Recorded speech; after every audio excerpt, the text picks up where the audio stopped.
ನಮಸ್ಕಾರ ಸ್ನೇಹಿತರೆ. CM DK Shivakumar ಅವರ ಶಾಕಿಂಗ್ ವಿಚಾರಗಳು ನಿಮಗೆ ಗೊತ್ತಾ? ಒಕ್ಕಲಿಗರಾದರೂ ಮಾಂಸ ತಿನ್ನೋದು ಬಿಟ್ಟಿದ್ದರ ಹಿಂದಿನ ಕತೆ ಏನು?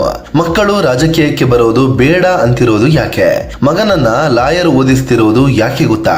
ಮೋದಿಯನ್ನ ಫಾಲೋ ಮಾಡ್ತಾರ ಡಿಕೆ? ಎಲ್ಲವನ್ನ ಈ ವಿಡಿಯೋದಲ್ಲಿ ಡೀಟೇಲ್ ಆಗಿ ಹೇಳ್ತೀವಿ.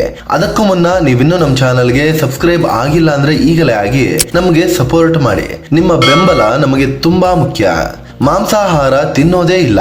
ಡಿಕೆ ಶಿವಕುಮಾರ್ ಒಕ್ಕಲಿಗರಲ್ಲಿ ಸಾಮಾನ್ಯವಾಗಿ ಎಲ್ಲರೂ ಮಾಂಸಾಹಾರವನ್ನ ಇಷ್ಟಪಡ್ತಾರೆ. ಅದೇ ರೀತಿ ಡಿಕೆ ಶಿವಕುಮಾರ್ಗೂ ಮಾಂಸ ಅಂದ್ರೆ ತುಂಬಾ ಇಷ್ಟ. ಆದ್ರೆ ಇವರು ಅಕ್ರಮ ಆಸ್ತಿ ಗಳಿಕೆ ಕೇಸ್ನಲ್ಲಿ ಜೈಲಿಗೆ ಹೋದಾಗ ಮಾಂಸಾಹಾರ ಬಿಡುವಂತೆ ಗುರುಗಳು ಸೂಚಿಸಿದ್ರು. ಅಲ್ಲಿಂದ ನಂತರದಲ್ಲಿ ಮಾಂಸಾಹಾರವನ್ನ ಬಿಟ್ರು ಡಿಕೆಶಿ. ಈಗ ಅಪ್ಪಟ ಸಸ್ಯಾಹಾರಿ ಆಗಿದ್ದಾರೆ. ಇಷ್ಟವಾದ ಆಹಾರ ಏನು? ಮಾಂಸಾಹಾರ ಬಿಟ್ಮೇಲೆ ಡಿಕೆ ಶಿವಕುಮಾರ್ಗೆ ಮಶ್ರೂಮ್ ಅಂದ್ರೆ ತುಂಬಾ ಇಷ್ಟ. ಅದು ಬಿಟ್ರೆ ಬೇಳೆ, ಪೊಂಗಲ್, ಚಿತ್ರಾನ್ನ, ನುಗ್ಗೆಕಾಯಿ ಸಾರನ್ನ ತುಂಬಾ ಇಷ್ಟಪಡ್ತಾರೆ. ಬೇಲದ ಹಣ್ಣಿನ ಜ್ಯೂಸ್ ಅಂದ್ರೆ ಡಿಕೆಶಿಗೆ ತುಂಬಾ ಇಷ್ಟವಂತೆ. ಜೈಲಿನಲ್ಲಿ ಇದ್ದಾಗ ಏನಾಗಿತ್ತು? ಡಿಕೆ ಶಿವಕುಮಾರ್ ಜೈಲಿನಲ್ಲಿದ್ದಾಗ ಕಳೆದ ಕಷ್ಟದ ದಿನಗಳನ್ನ ನೆನಿತಾನೆ ಇರ್ತಾರೆ. ಜೈಲಿನಲ್ಲಿ ಡಿಕೆಶಿಗೆ ಕೂರಲು ಚೇರ್ ಕೂಡ ಕೊಟ್ಟಿರ್ಲಿಲ್ಲ. ಇದರಿಂದ ಶುರುವಾದ ಮಂಡಿ ನೋವು ಇಂದಿಗೂ ಮುಂದುವರಿದುಕೊಂಡು ಬಂದಿದೆ. ನಾನು ಬಂದೀಖಾನೆ ಸಚಿವನಾಗಿದ್ದಾಗ ಕೈದಿಗಳು ಕುಳಿತುಕೊಳ್ಳಲು ಚೇರ್ ವ್ಯವಸ್ಥೆ ಮಾಡಿದ್ದೆ. ಆದ್ರೆ ನಾನು ಜೈಲಿಗೆ ಹೋದಾಗ ನನಗೆ ಅದನ್ನು ಕೊಡಲಿಲ್ಲ ಅಂತ ಅವರೇ ಹೇಳ್ಕೊಂಡಿದ್ದಾರೆ. ಮಕ್ಕಳು ರಾಜಕೀಯಕ್ಕೆ ಬೇಡ.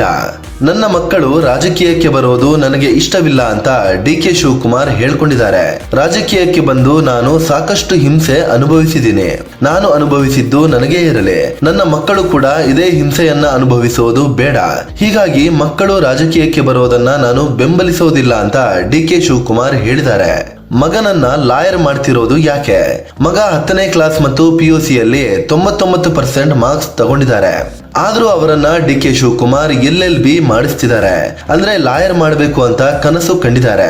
ಲಾಯರ್ ಆಗಿ ದೊಡ್ಡ ಹೆಸರು ಮಾಡ್ಬೇಕಂತ ಇಲ್ಲ. ನನ್ನ ಮೇಲೆ ಕೇಸ್ ಹಾಕಲಾಗ್ತಿದೆ. ದಿನಕ್ಕೊಂದು ನೋಟಿಸ್ ಬರುತ್ತೆ. ಜಸ್ಟ್ ಅದನ್ನ ನೋಡ್ಕೊಂಡಿದ್ರೆ ಸಾಕು ಅಂತ ಡಿಕೆ ಶಿವಕುಮಾರ್ ಹೇಳ್ಕೊಂಡಿದ್ದಾರೆ. 12ನೇ ವಯಸ್ಸಲ್ಲೇ ಚುನಾವಣಾ ಅಖಾಡಕ್ಕೆ ಡಿಕೆ ಶಿವಕುಮಾರ್ 12 ವರ್ಷದವರಿದ್ದಾಗಲೇ ಚುನಾವಣಾ ಅಖಾಡಕ್ಕೆ ಧುಮುಕಿದ್ರು. ಶಾಲೆಯಲ್ಲಿ ನಡೆದ ಎಲೆಕ್ಷನ್ಗೆ ನಿಂತು ವಿನ್ ಆಗಿದ್ರು.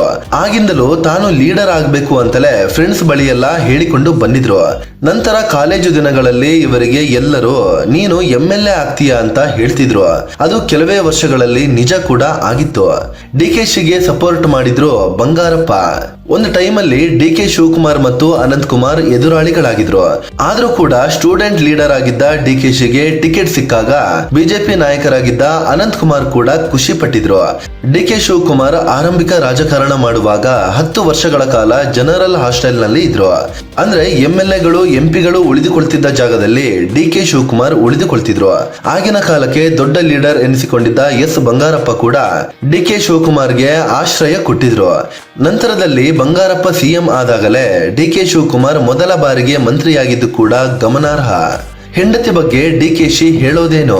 ತಮ್ಮ ಪತ್ನಿ ಉಷಾ ಬಗ್ಗೆ ಡಿಕೆ ಶಿವಕುಮಾರ್ಗೆ ತುಂಬಾ ಹೆಮ್ಮೆ ಇದೆ. ಉಷಾ ಶಿವಕುಮಾರ್ ಮೊದಲೆಲ್ಲ ರಾಜಕೀಯದಲ್ಲಿ ಅಷ್ಟೆಲ್ಲ ತಲೆ ಹಾಕ್ತಿರ್ಲಿಲ್ಲ. ಡಿಕೆ ಶಿವಕುಮಾರ್ ರಾಜಕೀಯದಲ್ಲಿ ಬ್ಯುಸಿ ಇದ್ದಿದ್ರಿಂದ ಮಕ್ಕಳ ಕಡೆಗೆ ಗಮನ ಕೊಡ್ತಿರ್ಲಿಲ್ಲ. ಹೀಗಾಗಿ 3 ಮಕ್ಕಳ ಜವಾಬ್ದಾರಿಯನ್ನ ಪತ್ನಿ ಉಷಾ ನಿಭಾಯಿಸಿದ್ರು.